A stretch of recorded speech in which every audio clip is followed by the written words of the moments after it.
নতুন প্রকাশিত মিরিওনুস খুক বা মিরিওর দেশের অ্যালিস সিজন ৩ শুরু হতেই ভয়াবহ হত্যাযজ্ঞ চলছে। এই অসীম চক্রে গেম দুনিয়ায় হার মানলেই মৃত্যু, আর পালানোর চেষ্টা করলেও মৃত্যু। বাঁচতে হলে প্রতিটি গেমের ধাপ জিততেই হবে। ইউচি ও অন্যরা খেলায় ঢুকতেই নরকসম পরীক্ষার মুখোমুখি হয়। হঠাৎই কারো গলায় আগুনের তলোয়ার বিঁধে যায়, পাশের এক বৃদ্ধের দেহেও ঢুকে যায় ২টি তলোয়ার। কেউ ভয়ে দৌড়াতে গেলে তাকে সেখানেই গুলি করে মারা হয়। গেম শেষ না হওয়া পর্যন্ত কেউ বের হতে পারে না। সবাই টানা লটারির মতো সাইন তোলে আর প্রশ্নের উত্তর দেয়, কিন্তু প্রশ্নগুলো অত্যন্ত কঠিন। উল্টো গুনতির চাপ বাড়তে থাকলে কেউ কেউ বেপরোয়াভাবে উত্তর দিতে শুরু করে। ফলাফল, আগুনের তলোয়ার শুধু উত্তরদাতাকে নয়, যে কারোকে হত্যা করতে পারে। কার কপালে মৃত্যু জুটবে তা সম্পূর্ণ ভাগ্যের ওপর। এরপরের প্রশ্নোত্তরে প্রায় কেউই সঠিক উত্তর দিতে পারে না, আর মৃত মানুষের সংখ্যা আরও বাড়তে থাকে। এদিকে ইউচি পালানোর সময় হঠাৎ তার চোখের সামনে অতীতের দৃশ্য ভেসে ওঠে। সে বুঝতে পারে সে আগেও একবার এই গেমে এসেছিল এবং সফলভাবে পার হয়ে গিয়েছিল। তার সব স্মৃতি ফিরে আসে, কিন্তু স্মৃতি ফিরেলেই সে অজেয় হয়ে যায় না, কারণ উত্তর দেবে অন্যরা, আর শাস্তির আগুনের তলোয়ার কাউকে চেনে না।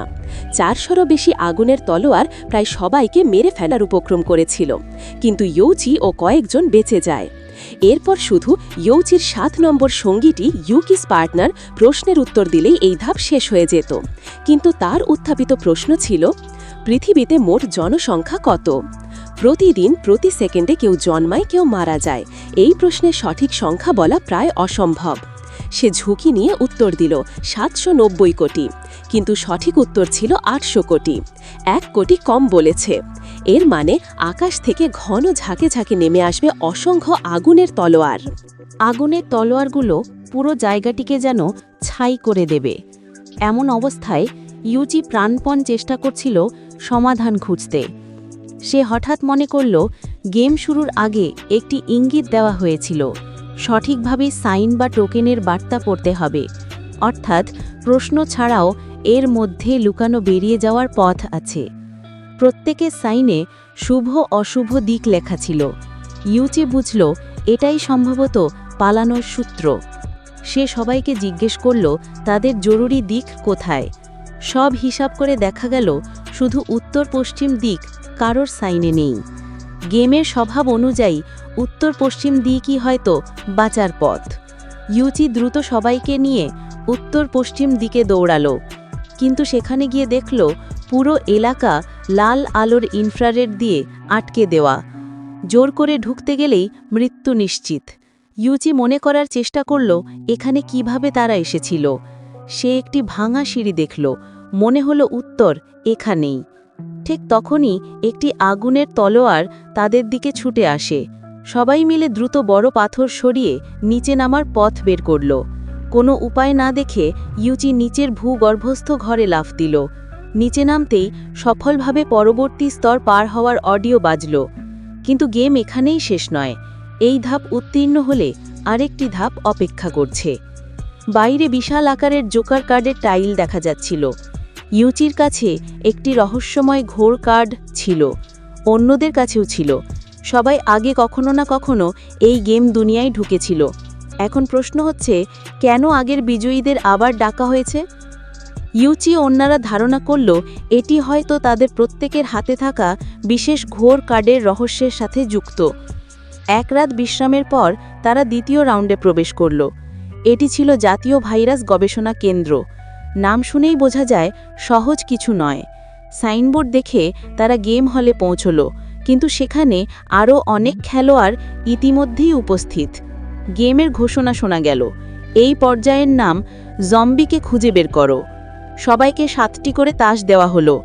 গবেষণা কেন্দ্রে বিভিন্ন জায়গায় বিশেষ টেবিল আছে, সেখানে 1 বনাম 1 করে পোকার কার্ড যুদ্ধ করতে হবে। দুজনে মিলে একটি টিম। দুজনের কার্ডের ফেস ভ্যালু যোগ করে যার মোট বেশি হবে সে জিতবে। জয়ী খেলোয়াড় প্রতিপক্ষের একটি কার্ড নিয়ে নিতে পারবে।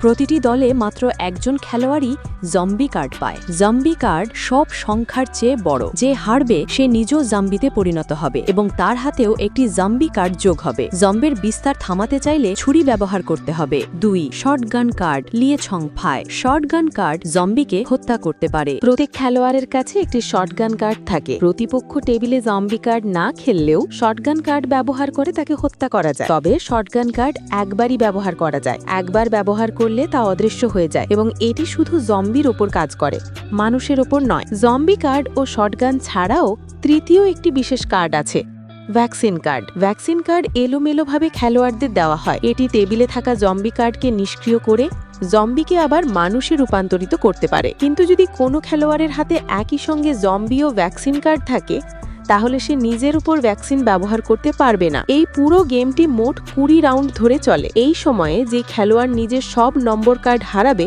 সে সঙ্গে সঙ্গে বাদ পড়ে। শেষে গেম দেখে জম্বির সংখ্যা বেশি না মানুষের সংখ্যা বেশি। যারা সংখ্যায় কম থাকবে তারা সবাই একসাথে বাদ পড়বে। শুরুর দিকে মাত্র 4 জন খেলোয়াড় জম্বি ছিল, কিন্তু জম্বিরা জিতলে প্রতিপক্ষের কার্ড কেড়ে নিয়ে তাকে নতুন জম্বিতে রূপান্তরিত করতে পারে। ফলে জম্বির সংখ্যা খুব দ্রুত বাড়তে পারে। এটি ঠেকাতে হলে শটগান বা ভ্যাকসিন ব্যবহার করতেই হবে। ইউওজি কয়েক রাউন্ড খেলার পর সিদ্ধান্ত নিল তারা ভ্যাকসিন দল গঠন করবে। ইউওজিও নতুন যোগ দেওয়া এক সদস্য মিলে বার্তা ছড়িয়ে দিল তাদের কাছে যথেষ্ট ভ্যাকসিন রয়েছে। এভাবে তারা ভ্যাকসিন ও জম্বি কার্ডধারীদের সামনে আনতে পারবে এবং জম্বিদের উৎস খুঁজে বের করতে পারবে। এই কৌশল দ্রুতই অনেক খেলোয়াড়কে তাদের দলে টেনে নিল, কিন্তু সবাই তাদের মতো ভাবছিল না। যেমন শটগান দল, তাদের ভাবনা একেবারে ভিন্ন।